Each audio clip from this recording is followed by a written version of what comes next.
नौकरी, सरकारी नौकरी का यहाँ मुद्दा ही नहीं है।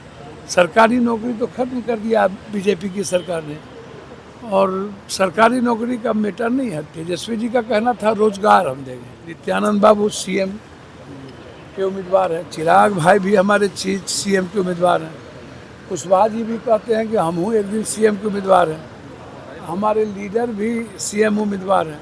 जितना बार फांसी देना है, गोली पर मारना है, सूली पर चढ़ाना है, चढ़ाते रहो। ये तो रूढ़ी जी बोले थे, जो हमसे लड़ता है हम उसको जेल भेजवा के रहते हैं। मेरे सवाल पर नमस्कार, आप हैं न्यूज़ फॉर नेशन पर। मैं आपके साथ अभिजीत सिंह। नेता प्रतिपक्ष तेजस्वी यादव ने घोषणा किया है कि अगर हमारी सरकार बनती है तो हर एक घर एक सरकारी नौकरी है वो देंगे, जिसको लेकर पूर्णिया के निर्दलीय सांसद पप्पू यादव ने साफ तौर पे कहा है कि ये मुद्दा है ही नहीं। बीजेपी के लोग हैं वो सरकारी नौकरी खत्म कर दिए हैं, रोजगार देने की बात कही जाए, यानी कि साफ तौर पर तेजस्वी यादव के बाट को काटते हुए नजर आ रहे हैं पप्पू यादव। और साफ तौर पे कह रहे हैं कि सरकारी नौकरी मुद्दा है ही नहीं। जहां एक तरफ नेता प्रतिपक्ष तेजस्वी यादव हैं, वो कर रहे हैं कि हमारी सरकार बनेगी तो हर एक घर नौकरी देंगे। क्या कुछ कर रहे हैं पूर्णिया से निर्दलीय सांसद पप्पू यादव, छोड़ जाते हैं उनके पूरे बयानों को। कहीं बम गिरा है। सर, कल आपने कहा था कि राजद को बड़ा दिल दिखाना चाहिए, तो क्या कह रहे हैं, मतलब कितनी सीटें? अब एक बात को 10 बार थोड़े कहा जाता है। प्यार एक के बार 10 बार प्यार किया जाएगा। हो गई बात, कह दिया जो बात थी।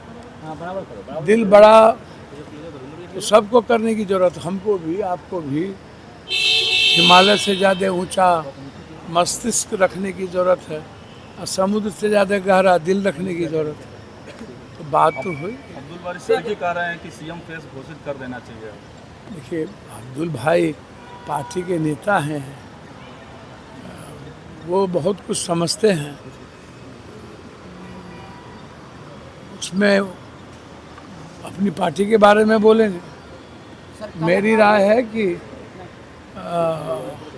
सीएम मुद्दा ही नहीं है। मुद्दा है चुनाव जीतने का। किसी भी परिस्थिति में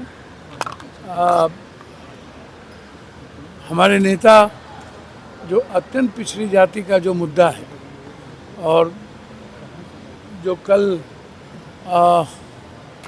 20 वर्ष का जो 20 सालों का जो हमारे नेता अशोक गहलोत जी और हमारे पार्टी ने जो चार्जशीट किया है, हम उसी मुद्दों पर जाएंगे बिहार में। हम व्यक्ति के मुद्दों पर बिहार में नहीं जाएंगे। तेजस्वी यादव ने बड़ी घोषणा की है, हर घर नौकरी। मैंने पहले ही कहा कि रोजगार हर घर हम लोग देंगे, रोजगार देंगे। हम लोग अत्यंत पिछड़े को आरक्षण में लाएंगे। हम लोग 50% निजी क्षेत्र में आरक्षण ठेकेदारी देंगे। नौकरी, सरकारी नौकरी का यहाँ मुद्दा ही नहीं है। सरकारी नौकरी तो खत्म कर दिया बीजेपी की सरकार ने, और सरकारी नौकरी का मैटर नहीं है। तेजस्वी जी का कहना था रोजगार हम देंगे। अब वो संदर्भ सरकारी नौकरी से नहीं है। हाँ, क्या हुआ? मुकदमा दर्ज किया गया है वैशाली में, आपने शायद पैसा बांटा है उसको लेकर। अच्छा, एक बात बताइए, हम कैंडिडेट तो हैं नहीं, और मेरी पार्टी भी नहीं है। 5-5 सीएम फेस हैं हाजीपुर से। नित्यानंद बाबू सीएम के उम्मीदवार हैं, चिराग भाई भी हमारे सीएम के उम्मीदवार हैं, कुशवाहा जी भी कहते हैं कि हम हूँ एक दिन सीएम के उम्मीदवार हैं, हमारे लीडर भी सीएम उम्मीदवार हैं। 10 किलोमीटर नहीं है जहाँ घर कट रहा है। 15 दिनों से है। सहदई गांव में घर कट के बर्बाद हो गया। उसके पहले सोनपुर में घर कट के बर्बाद हो गया, कोई देखने नहीं गया। कौन गाँव था? सबलपुर में कोई देखने तक नहीं गया। सबलपुर पश्चिम उत्तर बर्बाद हो गया। वहाँ भी पप्पू यादव को जाना पड़ा। कल हम तब गए जब भूख से लोग मरने की नौबत आ गई, और लगभग 250 घर कट गए। तो लोगों ने कहा कि पप्पू यादव जी तो आ जाए। तो अब क्या मैं अपनी मानवीय मूल्यों को मार दूं, या तो हमको फिर सुसाइड करना पड़ेगा। यदि मैं ऐसे समय में चुनाव आयोग से और भगवान से डरने लगूं, इंसानियत की मदद करने में और इंसान की रक्षा करने में जितना बार फांसी देना है, गोली पर मारना है, सूली पर चढ़ाना है, चढ़ाते रहो। ये तो रूढ़ी जी बोले थे, जो हमसे लड़ता है हम उसको जेल भेजवा के रहते हैं, मेरे सवाल पर तो न्यूज़ 24 में, और हम मरवाइयो देते हैं। अब रूढ़ी भाई मरवा दे या फांसी पर चढ़वा दे या चुनाव आयोग फांसी पर चढ़ा दे। सर, ये मैं चुनाव लड़ने नहीं गया हूँ, मुझे चुनाव की राजनीति से कोई मतलब नहीं है। और ऐसी परिस्थिति, साइक्लोन, डिजास्टर और गंगा कटाव से परिवार बर्बाद होगा तो एक बार नहीं 1 लाख केस होगा तब भी मैं मदद करूँगा। मैं किसी से नहीं डरता, मदद करना है, हमको राजनीति नहीं करनी है और मुझे चुनाव नहीं लड़ना है। हमारा क्षेत्र होता तभी ये कुछ करते।